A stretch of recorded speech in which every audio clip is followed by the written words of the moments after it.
Я приветствую вас, дорогие друзья, уважаемые гости и подписчики моего канала. Всем большое спасибо, что следите за новыми выпусками. Давид Гендельман, известный израильский военный аналитик, на связи прямо сейчас. Давид, приветствую вас. Добрый день. Очень сложная ситуация на передовой, достаточно тревожная. И проанализировать положение дел в российско-украинской войне я вот хотел бы с вами сразу с нескольких аспектов. Начнем, пожалуй, с Сумской области. Военно-гражданская администрация областная, выходит Григоров, руководитель, говорит, причин для эвакуации Сум нет. Вместе с этим мы слышим политические заявления и военные заявления о том, что люди добрые, пора эвакуироваться из самого областного центра. Как вы оцениваете это направление? Потому что, как принято в украинском обсуждении, постоянно находятся там депутаты, как Марьяна Безугла или другие спикеры, которые говорят, смотрите, это местные власти в доле с генералами, на фортификации деньги выделили, ничего не построили, поэтому так проще, чтобы не проверять эти фортификации, надо отступать. Такое, конечно, очень тревожное объяснение, но тем не менее. А что там на самом деле происходит с военной точки зрения? Действительно ли это угрожающее направление, которое может изменить исход всего, полностью изменить картину на поле боя? Мы же помним посла в Великобритании, российского, который говорит, мы возьмем и отрежем треть Украины по Днепру. Есть такие перспективы? Как оцениваете? Насчет отрезать по Днепру, скажем так, на ближайшее время у россиян совершенно не просматривается сил на такую крупную операцию. Продолжается медленное прогрызание. Конкретно насчет сумского направления. Понятно, что во внутреннюю украинскую политику я не влезаю. В чисто военном плане продвижение у россиян там есть, но основная опасность сейчас для Сум не в том, что их захватят. Такой крупный населенный пункт захватить для россиян сейчас в 2025 году это не факт, что в обозримом будущем вообще достижимая задача, но проблема, если они подходят на 20 километров, они могут работать уже не только дронами, бомбами и так далее, могут работать по городу просто ствольной артиллерией, и тогда уже будет примерно как в Херсоне, то есть постоянные обстрелы и так далее. В этом плане, возможно, действительно стоит жителям задуматься об эвакуации. Разумеется, рекомендации я не даю, но в чисто военном плане основная угроза, что вскоре могут усилиться обстрелы самого города. Взятие города я не вижу пока такой перспективы. Обстрелы, да, это уже вполне реально. Само направление вы не считаете опасным, потому что именно эта зона продвижения, или как называют россияне, буфер, она достаточно близко к Киеву. С точки зрения целей и задач летней кампании, есть задача приблизиться к столице для того, чтобы принудить украинское руководство заканчивать войну на условиях России?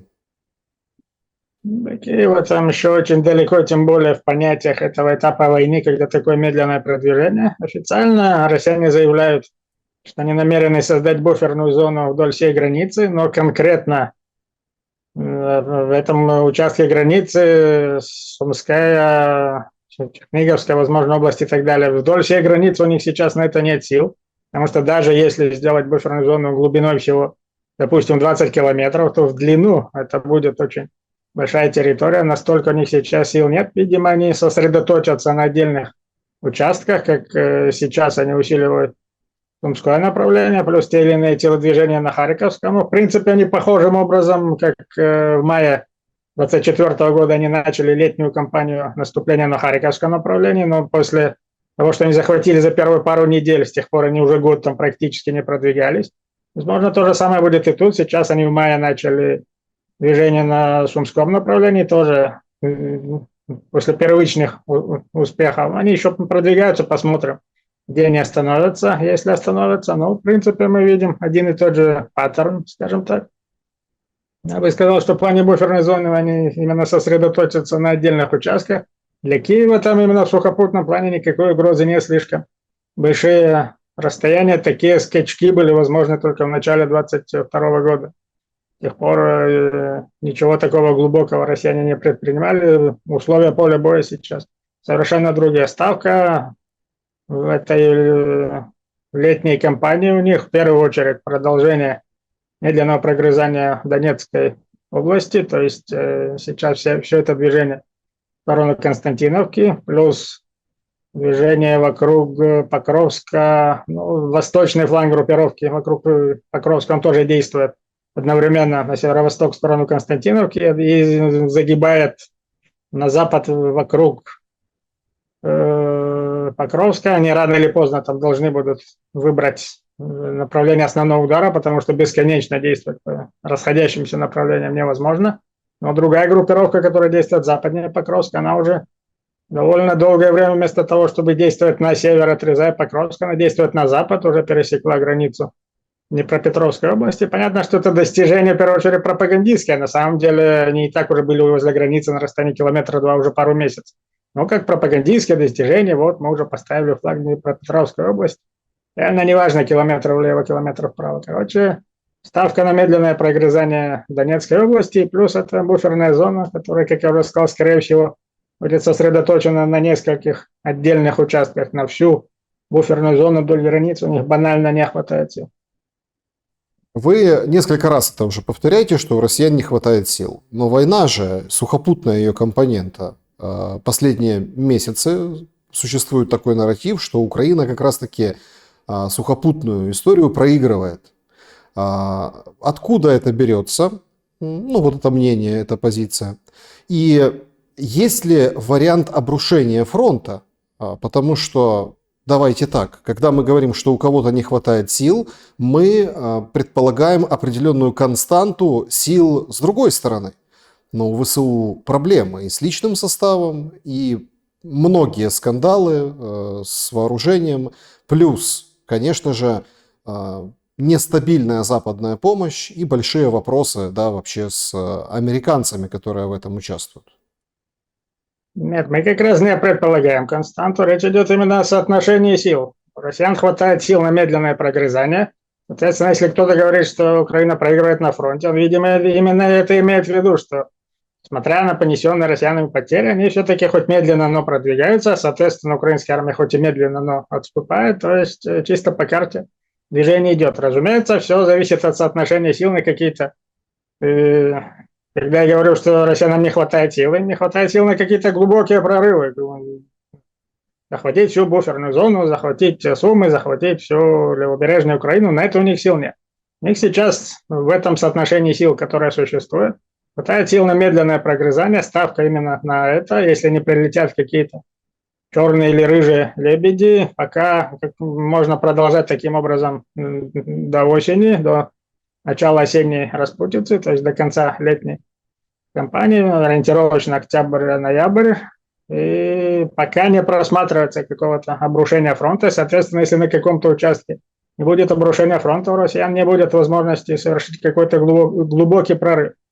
Именно вот это медленное прогрызание, ну, понятно, что за счет чего оно происходит, как я говорю, с 2022 года это, возможно, непопулярное мнение, но несмотря на все дроны и всю современную технологию, главным фактором для конкретно этой войны, как она идет, является именно количество живой силы на фронте. Мы это хорошо видели в 2022 году, когда российская кампания быстрой войны провалилась, и они увидели, что против их группировки, которая в сентябре 2022 года составляла примерно 180 тысяч, стоит гораздо большая по объему украинская армия. Именно это привело к прорыву ВСУ на Харьковском направлении. У россиян банально не хватало сил. И после этого они сделали выводы. Видимо, российские генералы сказали Путину, что либо воевать как положено, либо надо вообще все сворачивать. Делали то же, что они категорически до этого отказывались, то есть провели частичную мобилизацию, 300 тысяч. Таким образом заткнули дыры на фронте, неважно, обученные, не обученные, но заткнули дыры, повысили оперативной плотности.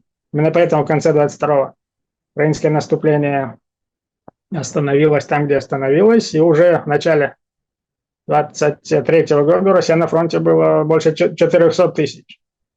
И именно поэтому, как я уже не раз говорил, украинское контрнаступление 23-го года в первую очередь провалилось даже не столько из-за линии Суровикина, от стенки до стенки, несколько полос обороны, минные поля и прочее, банально потому, что у россиян более чем в 2 раза выросла группировка.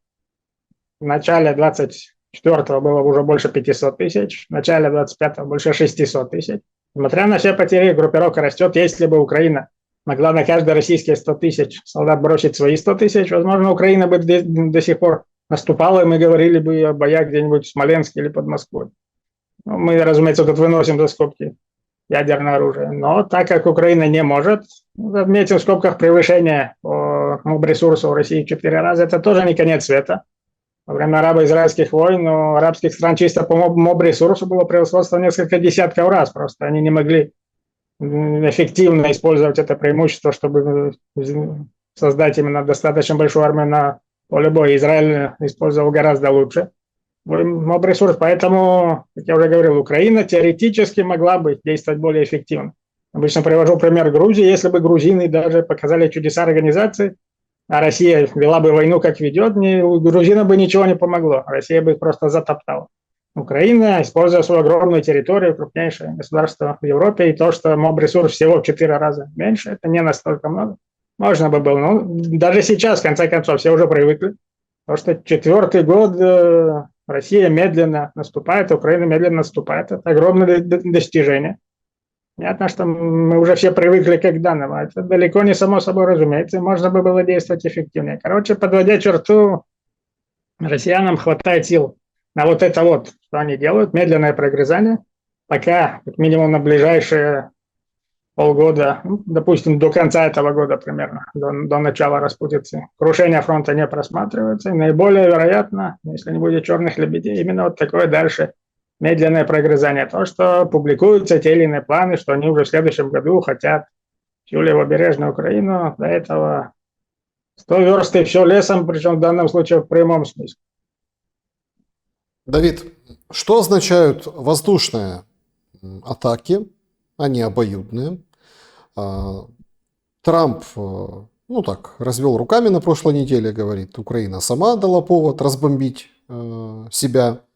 Говорит, что мы посмотрим, как подерутся, да, а потом в нужный момент будем разнимать, приводя в пример хоккеистов или там, других спортсменов. Очень, ну, смотрите, очень жалко смотрится с точки зрения, если попытаться проанализировать ситуацию, вот эта определенная радость от ударов, в том числе и таких неожиданных спецопераций, да, на территории противника, там, когда стратеги были поражены. В чем жалко? В том плане, что такое ощущение, что на исход непосредственной войны это же не влияет. Россия бомбит Украину ракетами, шахедами который год. Украина не сдалась. Украина сейчас применяет дроны по российской территории, там подрывную деятельность ведет и так далее, и так далее, и так далее. Но ведь это же не путь к победе в такой войне. Но это выставляется как, ну, какой-то, не знаю, геймчейнджер, что вот смотрите, наши дроны там поразили завод, поразили нефтебазу, лакокрасочный комбинат, долетают до Москвы или подлетают и бьют по аэродромам, где МИГи, где Су, и это все, вот, скажем так, тиражируется для того, чтобы иметь определенный повод для боевого духа. Если оценивать с военной точки зрения вот эту воздушную компоненту, что вы можете сказать? Во-первых, поднятие боевого духа – это всегда полезно на войне. Конкретно в военном плане, чисто на обстановку на сухопутном фронте, удары по стратегической авиации, понятно, что не влияют, потому что стратегическая авиация не работала по фронту, она работала по тылу. Само по себе в военном плане, то есть в данном случае не столько военное, сколько диверсионно-разведывательное, понятно, что это большое достижение, такой одновременный удар по 5 базам, причем в глубине России, Дальний Восток, на монгольской границе. И никто не ожидал. Понятно, что операция проведена блестяще. Против самой стратегической авиации урон большой. В первую очередь потому, что, как уже всем известно, самолеты Ту-95 и Ту-22 больше не производятся. Все, что уничтожено, пусть даже один самолет, это уже на вес золота. Уже хорошо, то есть как минимум частично. Понятно, что не полностью, но частично российская возможность наносить удары по украинскому тылу ракетами воздушного базирования несколько уменьшено. Россияне пытаются, сколько можно это продолжать, но тем не менее понятно, что в организационном плане понадобится больше усилий и так далее, плюс дополнительный ущерб теперь по всей Россия не должны, что называется, стоять на ушах и прикрывать объекты именно в стратегической глубине, не только авиабазы, но все другие объекты, потому что сейчас они уже увидели, что дрон может прилететь куда угодно. То есть они сейчас должны выделить огромные ресурсы на дополнительные средства обороны, плюс дополнительные накладные расходы, проверка фур и так далее. Некоторым образом это похоже, как было после 11 сентября в Америке. Один удачный теракт, и с тех пор 20 лет во всех аэропортах мира тратят кучу денег на новые средства и методы проверки и так далее. Многомиллиардные расходы. Нечто такое же должно быть, в принципе, насколько мы слышали, уже началось в России и так далее. То есть тут это как брошенный камень, от которого расходятся круги. Конкретно на обстановку на фронте это не влияет, но, в принципе, война – это комплексное мероприятие, скажем так. Делают все, что можно. В принципе, Залужный еще в сентябре 2022 года в своей программной статье написал тогда, что Россия воюет так, как воюет из-за безнаказанности, потому что нет паритета в дальности средств поражения. И с тех пор украинское руководство поставило одним из стратегических приоритетов именно нарастить дальность средств поражения. Мы видим, и в том числе беспилотниками, удары Татарстан, Чувашия и так далее уже за 1000 километров, а там, где уже никакой дрон не долетит, как та же монгольская граница, туда заезжают на фурах мелкие дроны и наносят удары там. То есть само по себе это правильное направление, нужно наносить удары на всю глубину противника. Понятно, что россиянам это делать легче, украинцам сложнее, тем больше достижения. Но, как я уже сказал, это комплексное мероприятие, конкретно на обстановку на линии фронта не влияет. Но, в конце концов, тоже самое можно сказать и про сами российские удары в украинском тылу непосредственно на обстановку на фронте. Это тоже не влияет, это влияет на все остальное. Поэтому то, что украинцы это делают, это нужно и правильно, и там уже насколько преуспели, настолько преуспели. Конкретно операция «Паутина», но, разумеется, большое достижение, несмотря на то, что на фронт она не влияет. Но она и не должна влиять, это другое комплексное воздействие. Просто число воздушных ударов, число шахедов, выпущенных по Украине, возрастает кратно за последние месяцы. Сейчас перейдена отметка в 500 дронов или там 500 воздушных целей, когда дроны комбинируются с разными другими ракетами. Понятное дело, что в целях, опять-таки, боевой пропаганды украинская сторона говорит о том, что они все сбивают, там 500 летело, 400 сбили, и так далее, да? Но мы видим, что это предельная фаза истощения. Может быть 1000 дронов в сутки за один раз, или там 1000 целей за один раз, и это становится нормальным. Ввиду этого два вопроса. Есть ли предел у подобной, скажем так, воздушной эскалации? И как вы видите, с военной точки зрения, каким может быть ответ Путина, который фактически санкционировал Трамп, мол, нужно будет отвечать за поражение стратегов? В плане первого вопроса понятно, что это ограничивается только производственными мощностями России, где 500, а может быть и 1000. Понятно, что не в ближайшее время, но оно все растет и будет расти и дальше. В принципе, украинская сторона пытается достать, в том числе и производство беспилотников в той же Алабуге. Понятно, что там одиночными налетами дело не решишь, но что можно делать. Но понятно, что эскалация будет идти чем дальше, тем больше, потому что, в принципе, для ударов по тылу чисто количественное наращивание, всем понятно, что это именно то, что нужно. Это будет расти. Насчет, как конкретно ответит Путин, в принципе, пока не факт, что будет что-то из ряда вон выходящее. Возможно, просто несколько более большой, чем мы видели за последние 3 дня, комбинированный удар. Возможно, вытащить, наконец, из кармана орешник, хотя тоже не факт.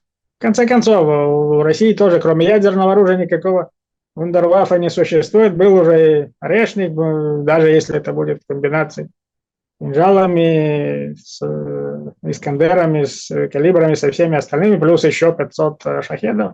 В конце концов, при всем ущербе, который это наносит Украине, все равно понятно, что вопрос с чем сравнивать. Но это далеко не масштабы Второй мировой войны. люди выдержали то, люди выдержат и это. Ну, если, разумеется, есть желание и боевой дух это выдерживать, в конце концов, те же англичане в свое время выдержали гораздо больше чисто бомбовой нагрузки, плюс в условиях блокады, острова и так далее, Украина в конце концов имеет открытую западную границу со своими союзниками, Украине гораздо проще. Было бы желание, скажем так. Мгм. По поводу дронов очень интересный эпизод. Сегодня вышел материал в El País, испанской прессе, испанской газете, и который, в принципе, открывает нам глаза. Ну вот последнее же сообщение, да, там Кабы ударили в Запорожье в жилые дома.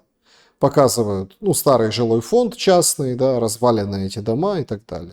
Но читаем мы El País и видим, что по 10-12 человек собираются в частных домах, гаражная сборка дронов, они там, у них мастерская своя, по 100 дронов могут они, ну, я так понимаю, разного типа, да, там FPV собирать вот в этих местах. Эта война, она как-то смешала гражданское и военное в плане инфраструктуры и каких-то, скажем так, объектов. Получается, что нет чисто гражданских целей, нет чисто военных целей. Все смешано. Но тем не менее, свидетельствуют аналитики, что вот последний или предпоследний удар, да, летела куча ракет, куча дронов, убито 3 человека по всей стране. То есть гражданское население страдает меньше. Можете объяснить, в чем, скажем так, в чем парадокс? Почему так происходит? Если небольшие жертвы среди мирного населения, это только показывает, что оно не является целью как таковой, оно только сопутствующий ущерб. Разумеется, многие в Украине считают, что российская армия ведет целенаправленную политику уничтожения именно мирного населения. Я говорю, на самом деле им наплевать на мирное население, они поражают установленные цели, они могут быть военные, промышленные, хозяйственные и другие, если при этом им нет мирное население, им на это наплевать, но это не является их целью. То есть, в конце концов, мы видим, несмотря на все это смешение, гаражное производство, раз гибнет мало мирного населения, тем не менее, какое-то разделение все-таки есть. В конце концов, не в каждой квартире производятся дроны и так далее. Короче, я бы сказал, вопреки многим, кто считает, что целью является мирное население, как раз нет. Им на него наплевать, возможно, в каком-то философском смысле это даже хуже. В конце концов, во Второй мировой часто целью именно было мирное население, считалось в рамках доктрины Дуэя и так далее, именно уничтожение мирного населения, рабочих на заводах и так далее должно привести к такому-то эффекту. В данном случае мы видим, что российская армия просто наплевать, сколько украинцев, мирных украинцев погибнет при ударе, главное, чтобы была поражена цель. Если не погибнет, погибнет, значит, так и будет. Ну, как я уже сказал, в философском смысле, возможно, это даже хуже, но чисто в военном плане, как факт, мы видим, что действительно понятно, что каждый человек – это трагедия и так далее, но если говорить чисто в холодном военном смысле, мирного населения при таких ударах гибнет немного. Просто всячески там, украинская сторона и Зеленский взывает и, ну, давит на жалость в этом отношении. Но если посмотреть аналитику и даже сравнивать с масштабами разрушений и погибших, ну, брать пропорцию тот же Ближний Восток, то абсолютно другая картина войны. И об этом уже говорят открыто, это никакая не пропаганда, то есть абсолютно другая специфика. Зеленский в своем интервью ABC News говорит, что 20 тысяч при Байдене договорились о каких-то ракетах с какими-то боеголовками наведения, но министр обороны Умеров позвонил, говорит, эти ракеты передали на Ближний Восток.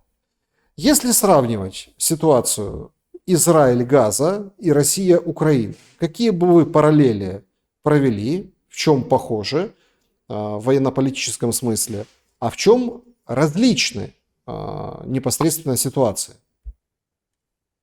Ну, разница, в первую очередь, в том, что Россия напала на Украину, Израиль на Газу не нападал, Хамас 7 октября провел атаку, и все, что происходит, таким образом он начал войну.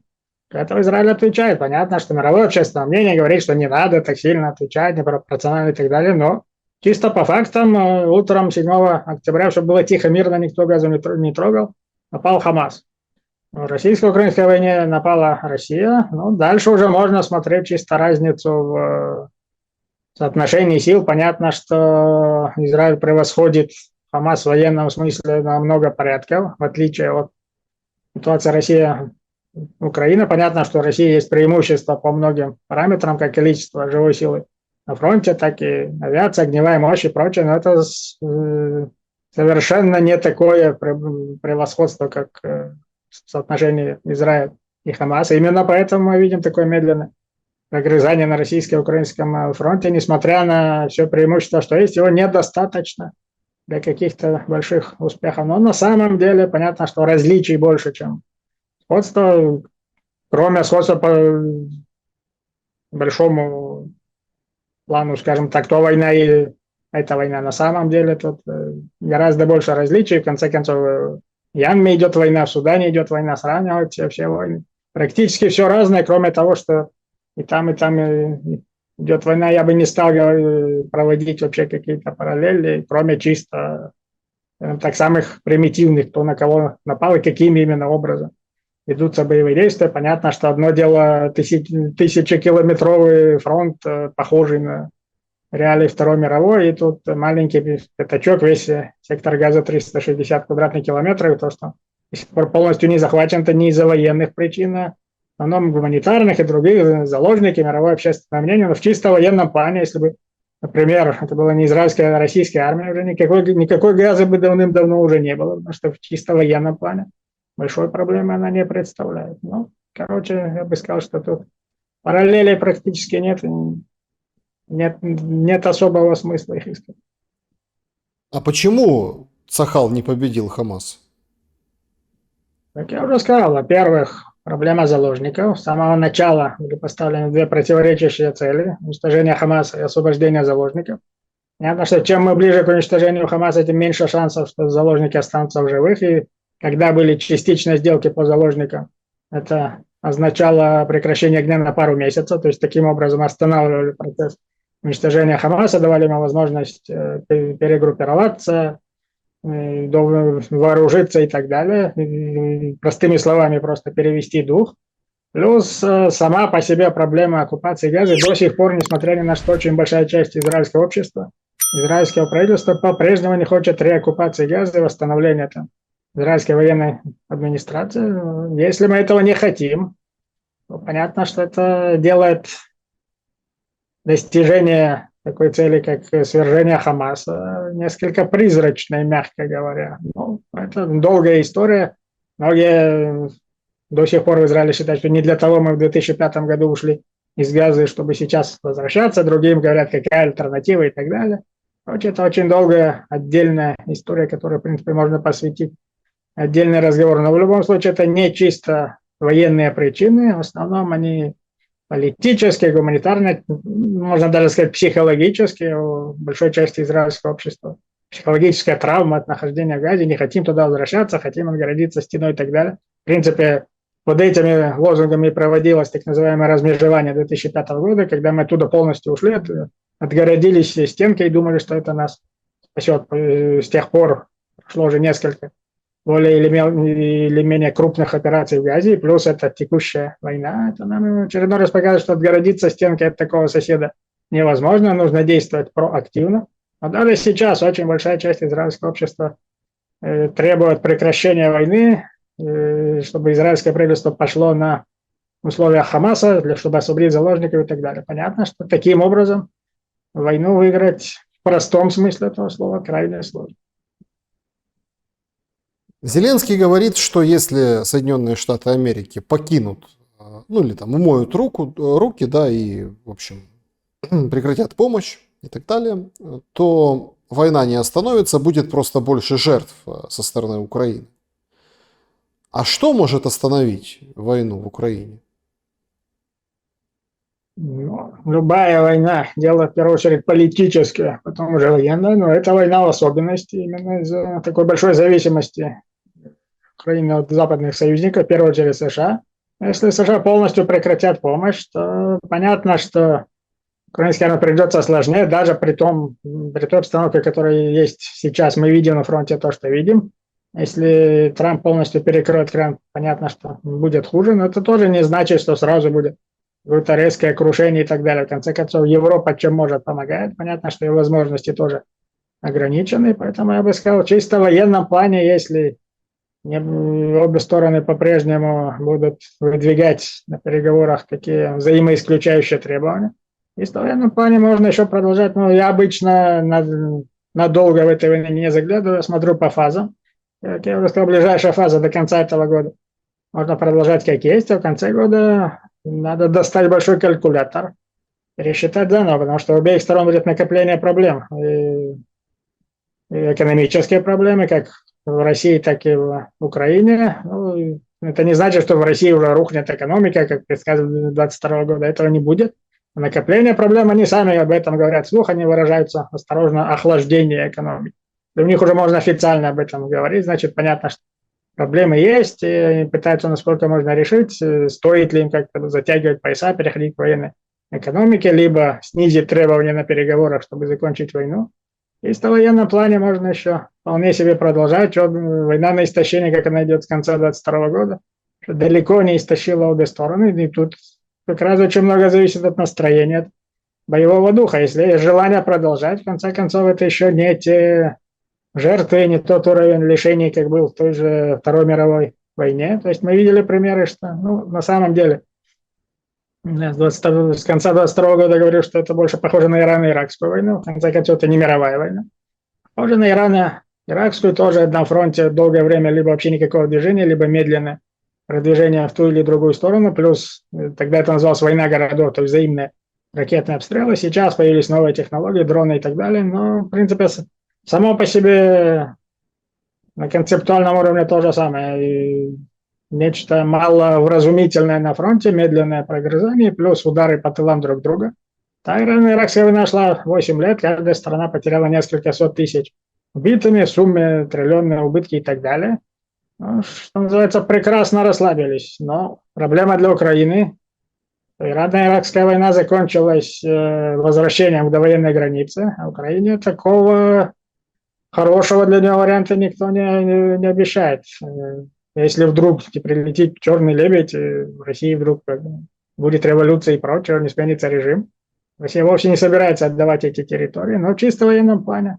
Как те воевали 8 лет, вполне, опять же, вперед забегать не будем, но чисто по ресурсам, имеющимся как человеческим, так и материальным возможностям, вполне можно воевать и дольше. Именно поэтому окончание войны скорее будет политической, чем чисто военной. Война на истощение не обязана заканчиваться именно физическим истощением одной из сторон, чтобы она уже упала. Просто какая-то сторона, возможно, на каком-то этапе решит, что дальше продолжать уже невыгодно, надо идти на уступки на переговорах. Какая это будет сторона, это мы посмотрим. Пока мы в летней кампании до конца года воюют.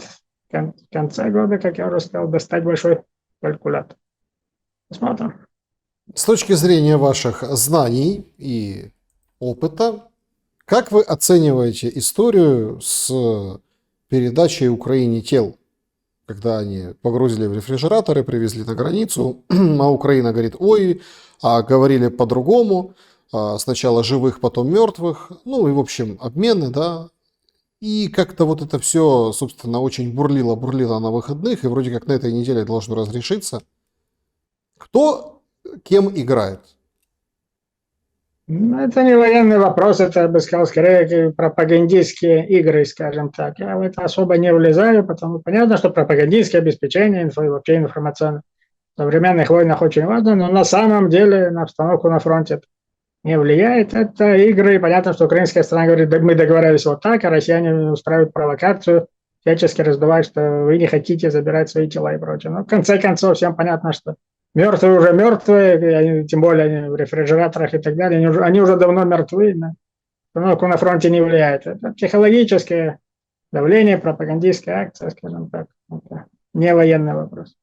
Ну, то есть вы не считаете, что внутри Украины это может вызвать какие-то проблемы, потому что солдаты на передовой, которые завтра могут оказаться в этих мешках, в рефрижераторах, смотрят на все происходящее? Это внутриукраинский вопрос, я в эти вопросы не влезаю. Я смотрю на военную составляющую как таковую. Исходя из положения дел на передовой и в отношении, ну, скажем так, сил, да, которые расходуются, принудительная бусификация – оправданные методы? Потому что оправдана это мобилизация по приказу. Такие войны не выигрываются добровольцами. Но понятно, что по ходу дела эксцессы и так далее, то, что мы постоянно видим, широко разошедшийся пост очередного так мобилизованного 2 дня назад или 3 дня назад, который говорил, что там продержали в автобусе, тогда, при том, что он был не против мобилизации. Понятно, что это проблема. Есть вопрос действительно, насколько это все-таки единичное явление, но проблема, что в современном мире информационных войн любое такое единичное явление сразу поднимается на флаг, раздувается и так далее. Ну, на самом деле, говоря чисто статистически, если каждый месяц мобилизуют несколько десятков тысяч, то чисто статистически тут и там нарушения все равно будут. Но в любом случае, бусификация, не бусификация, понятно, что Украина не может действовать как Россия исключительно добровольцами.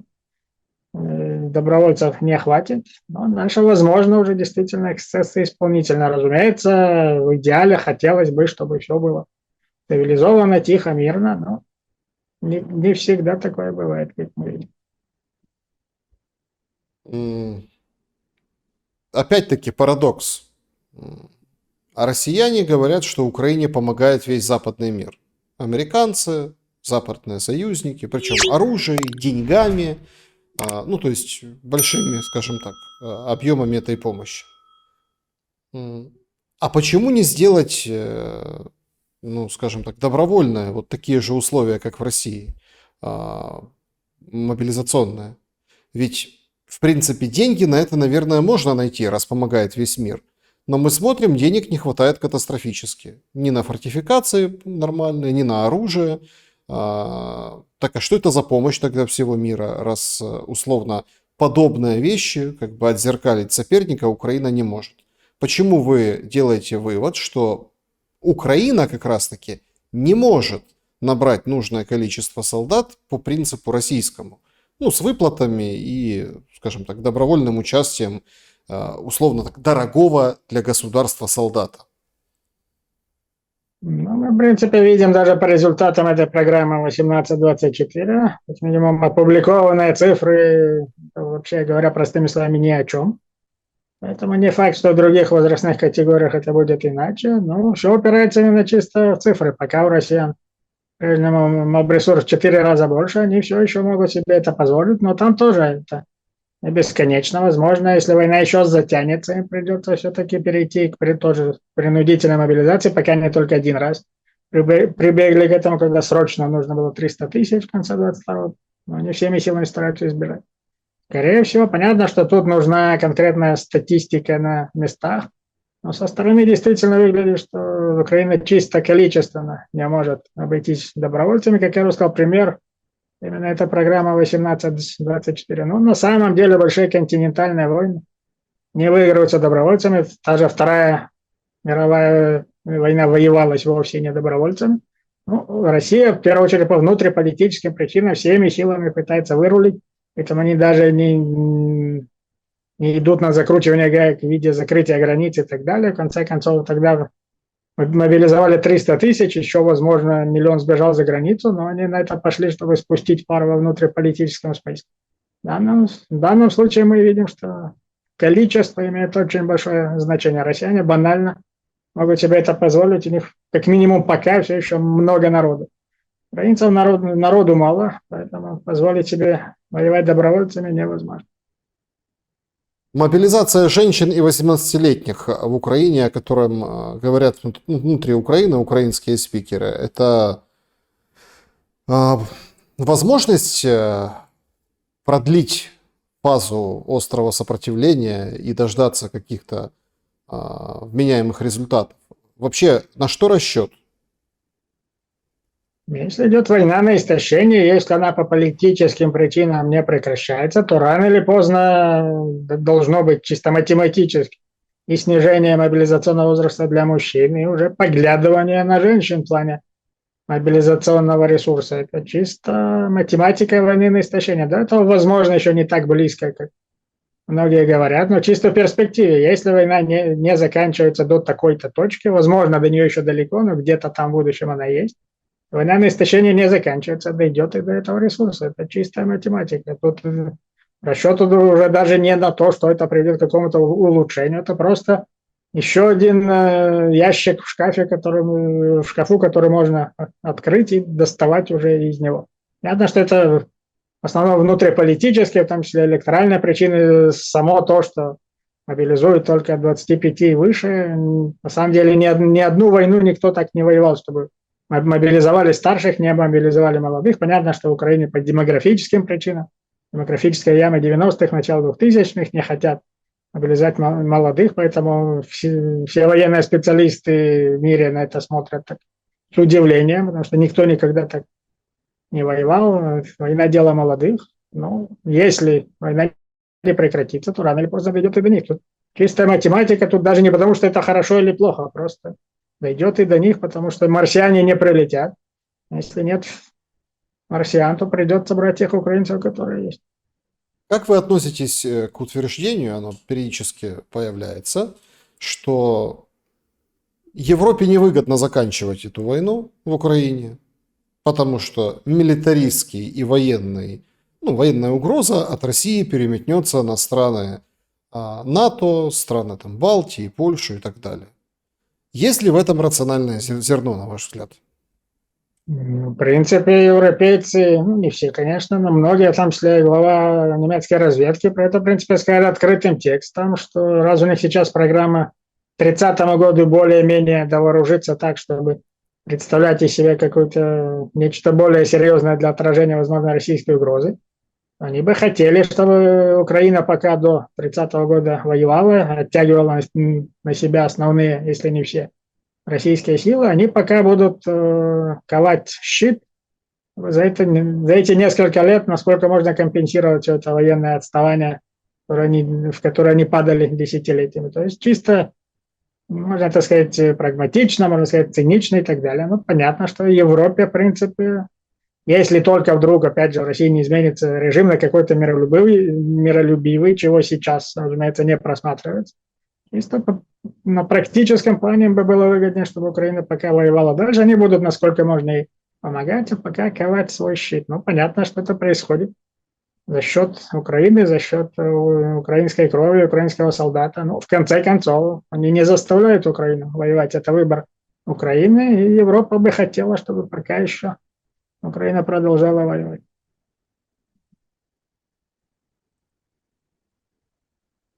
Что такое победа в такой войне? Обычно победа в войне – это достижение поставленных целей, но тут часть целей, допустим, российских, можно очертить более-менее четко. Когда они говорят полностью территории 4 областей, это то, что можно более-менее пощупать по карте.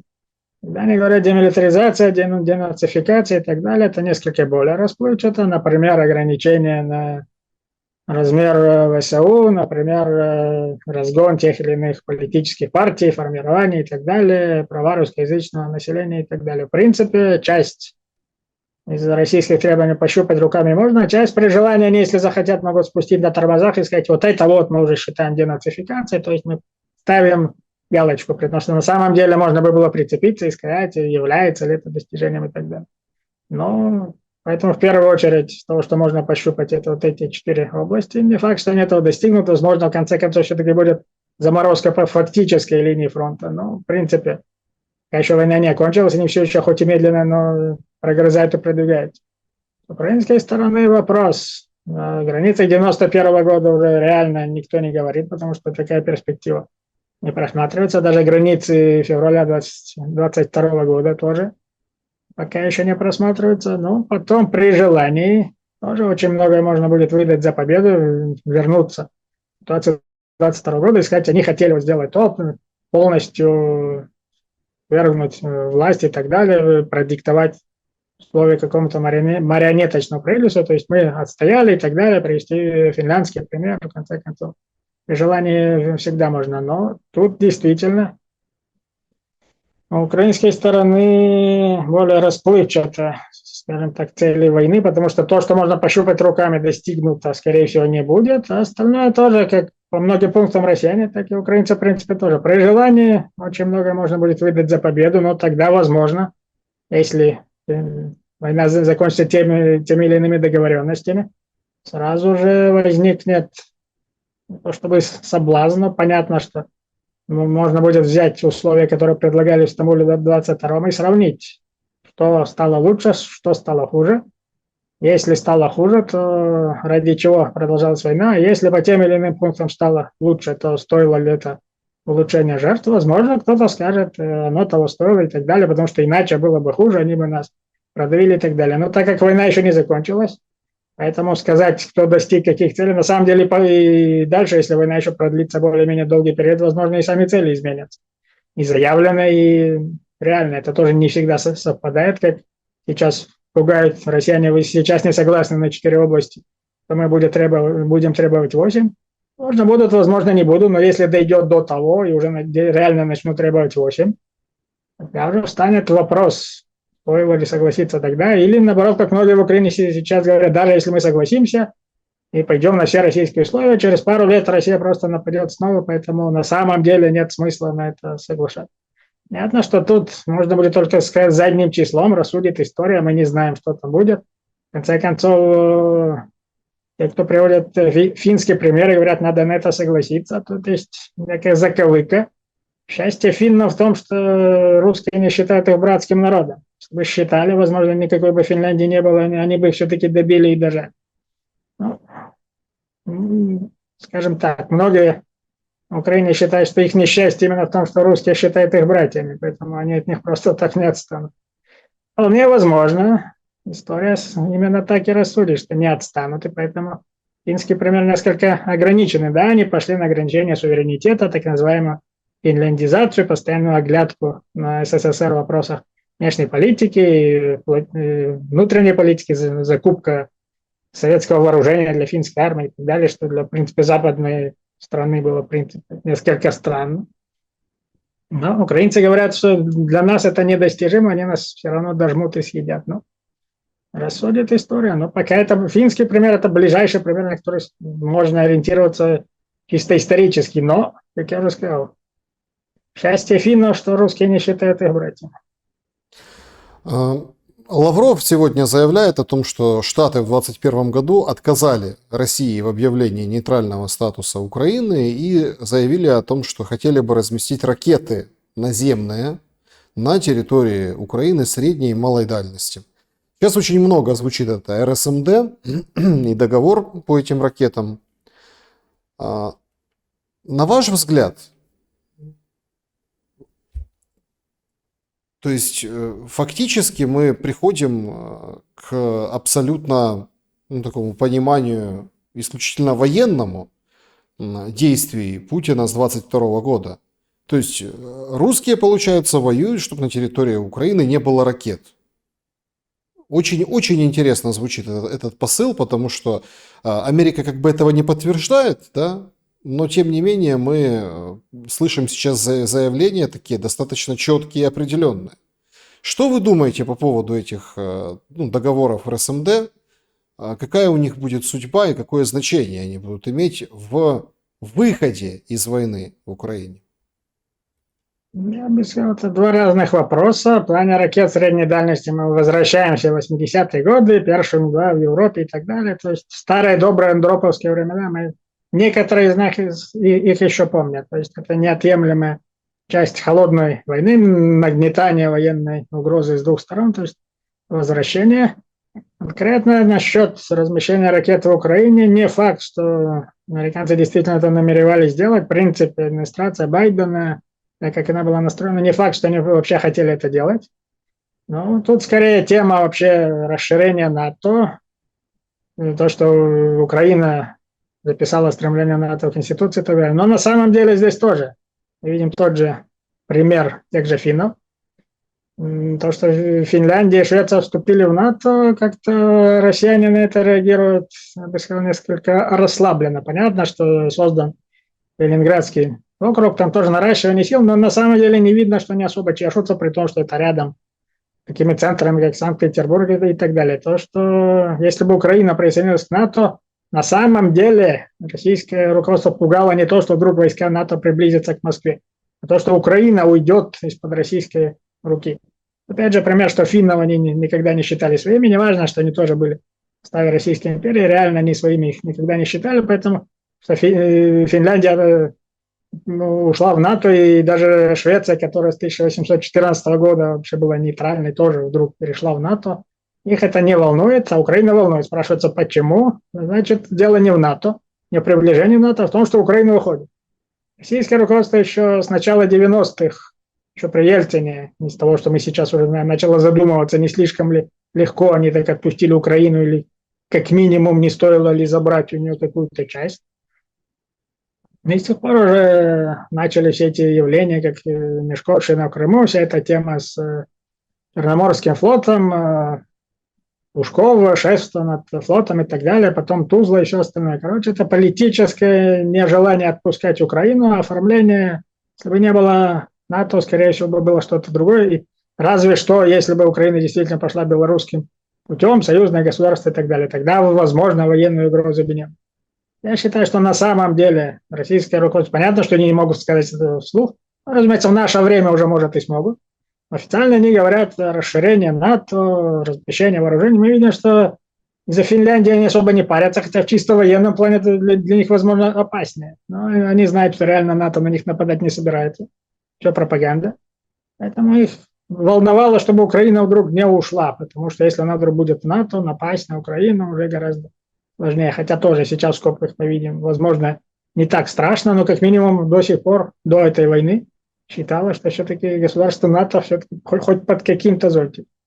Короче, я бы сказал, на самом деле их интересует не военная угроза, это просто пропагандистское обеспечение. Они просто не хотят отпускать Украину. Давид Гендельман был моим собеседником сегодня. Спасибо вам большое за время и мысли.